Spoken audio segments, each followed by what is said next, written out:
Salutare tuturor! Bine v-am regăsit, dragilor, la un nou videoclip.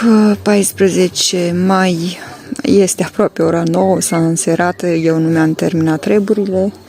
Eu până târziu, până când nu mai văd, stau în grădină și lucrez.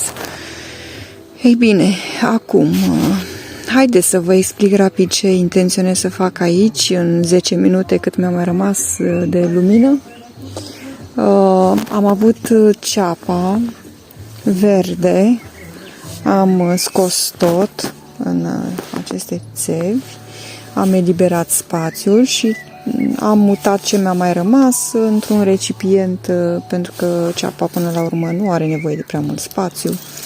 Poate sta și îngrămădită în ghivece, în castroane și așa mai departe. De ce am făcut acest lucru? Pentru că vreau să plantez roșiile astea care au rămas neplantate. Sunt semănate mai târziu, am zis să am pe mai multe etape, adică în momentul în care mi se termină cele pe care le-am plantat în grădină și în seră, măcar să mai am apoi alte roșii proaspete, pe etape, ca să zic așa, în mai multe etape de creștere. Și pentru că nu mai am spațiu în grădină și nici în seră, să le mai pun și pe astea, și pentru că sunt curioasă de soi, habar n-am ce semințe sunt astea, le-am pus în ideea să văd ce mi iese, dacă tot le-am găsit acolo recoltate, și câteva fire să pot să văd ce anume iese de aici și dacă iese ceva bun să îmi recoltez mai departe. În țevile astea două suprapuse o să plantez câteva răsaduri de aici și pentru că sunt prea subțiri, au crescut prea lungi, subțiri, firave, pentru că nu au fost ținute la lumină, le-am ținut undeva jos, nu au primit lumină suficientă de sus și de aia s-au alungit.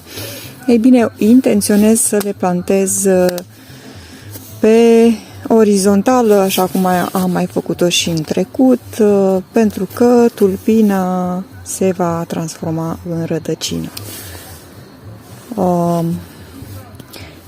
Din păcate, nu mi-am luat și tripedul ca să pot să vă arăt exact, dar acum, dacă tot am început, să și termin.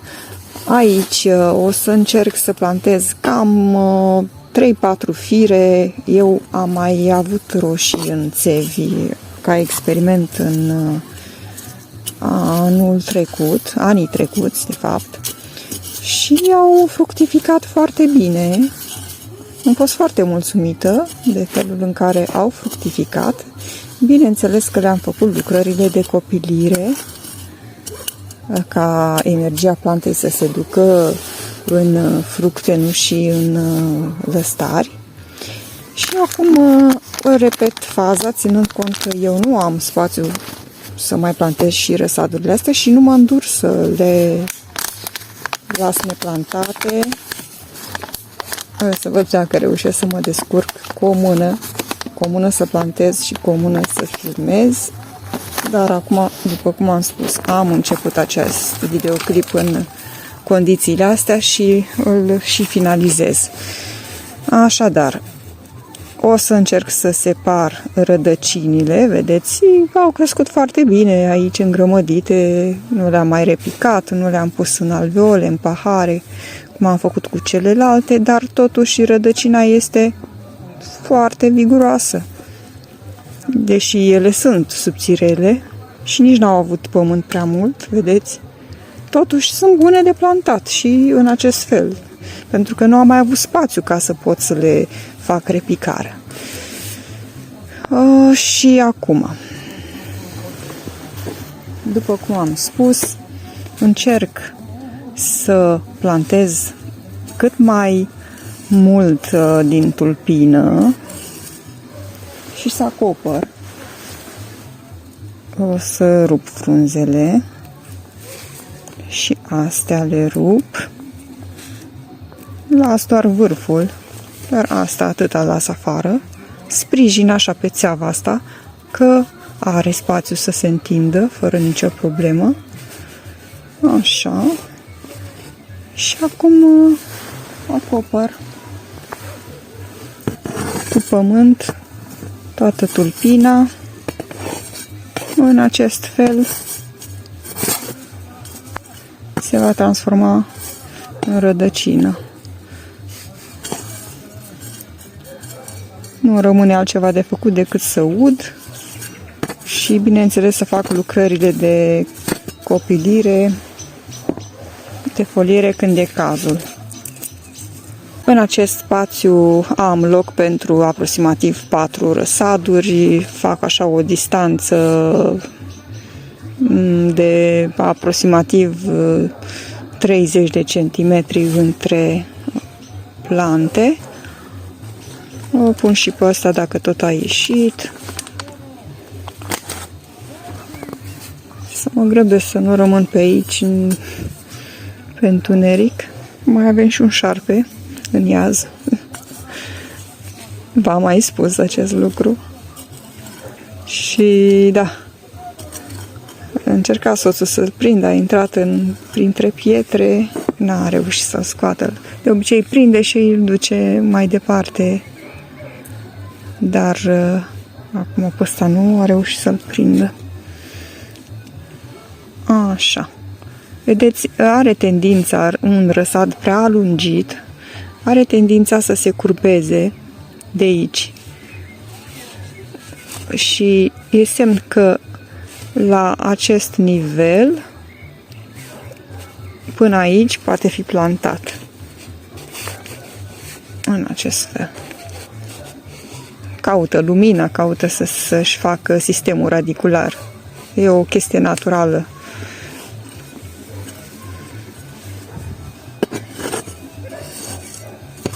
Să vedem ce fel de roșii sunt astea, pentru că am pus o steluță, neștiind ce soi, am pus și eu pe etichetă o steluță, nu i-am dat nicio denumire, rămâne de văzut ce iese.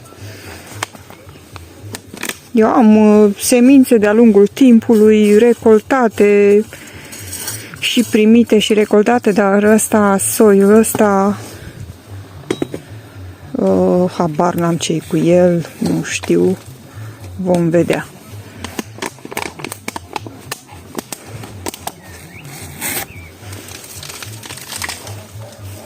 Și mai pun încă 2 în acest tub, iar ăsta îl pun undeva aici, așa, și ăsta aici.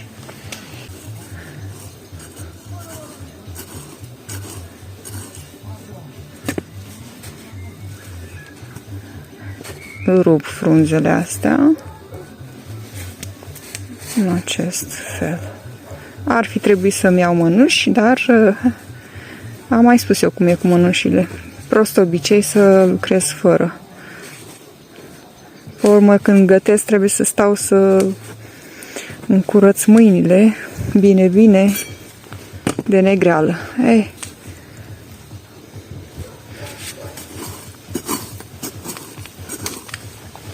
Obiceiuri proaste, ce să zic. Așa. Rup frunzele și cât mai mult din tulpină, astfel încât să mi se transforme în rădăcină. Trebuie să și ud, dacă mai văd. M-a prins noaptea nouă. Așa m-a prins și ieri. Am udat grădina până când n-am mai văzut, când am avut timp. N-am avut timp să o ud mai devreme și aia e. Bun. Așa. Deci mi-au intrat exact cât am zis, 4. Și o să pun 4 și aici. Una aici. Să vedem ce aș putea să scot eu. Mai am... Le-aș pune pe astea mai grosuțe și astea rămâne de văzut unde aș putea să le pun. O să scot astea un pic mai viguroase totuși.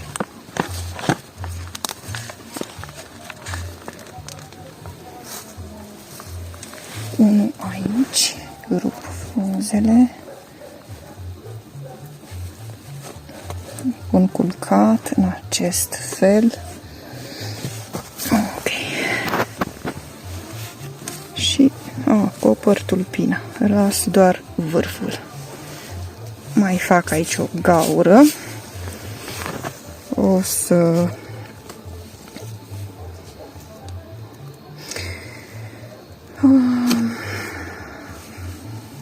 îl pun pe ăsta până la urmă și restul o să văd de unde aș putea să le mai pun. Nu mă îndur să le arunc. Așa sunt eu. Odată ce am pus la semănat, apoi intervine problema spațiului și nu mă îndur să le arunc și cam așa pățesc cam de fiecare dată.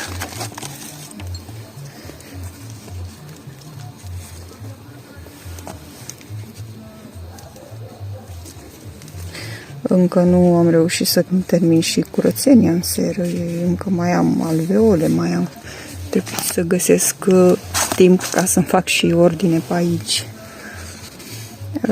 Țelina asta, sfec la carton, mi-a rămas de anul trecut. Eram curioasă să văd dacă mai îmi dă frunze. Ea e încă tare și am ținut-o să fac un îngrășământ natural și să văd dacă mai îmi dă frunze. Nu mi-a mai dat frunze, ea e tare. O las pentru îngrășământ, vreau să fac un îngrășământ din ea, pentru că e bogată în nutrienți și e bună și pentru îngrășământ. Da, a fost un experiment mai mult cu țeava, să văd exact cum se dezvoltă. S-a dezvoltat foarte bine în aceste țevi țelina. Pardon, sfecla și țelina, pentru că am pus și țelină. Foarte bune țevile astea, v-am mai spus eu vouă, că putem să plantăm foarte multe lucruri. Dacă nu avem spațiu, ne putem descurca cu astfel de improvizații. În țevi putem să plantăm foarte multe lucruri.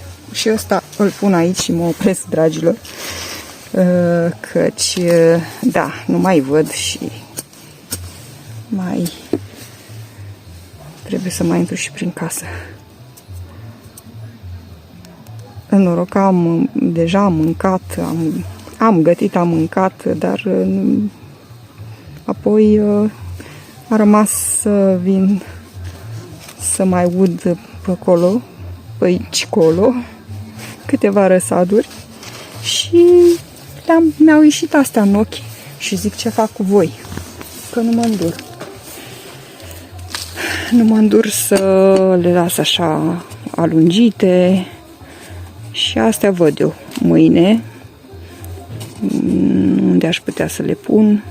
Mai am 3 viguroase, văd eu, cred că o să le pun în găleți, habar n-am.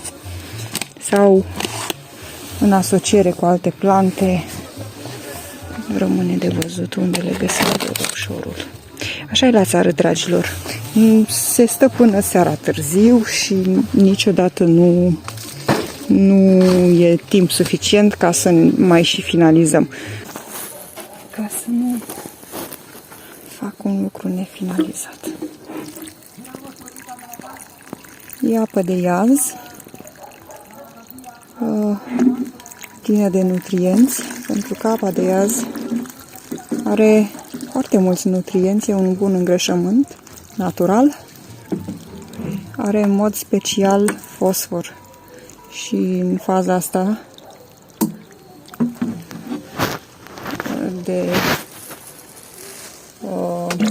ar avea nevoie de azot mai mult la plantare, dar și fosforul este important pentru sistemul radicular și pentru înflorire. O să dau și azot și nu mai văd nimic.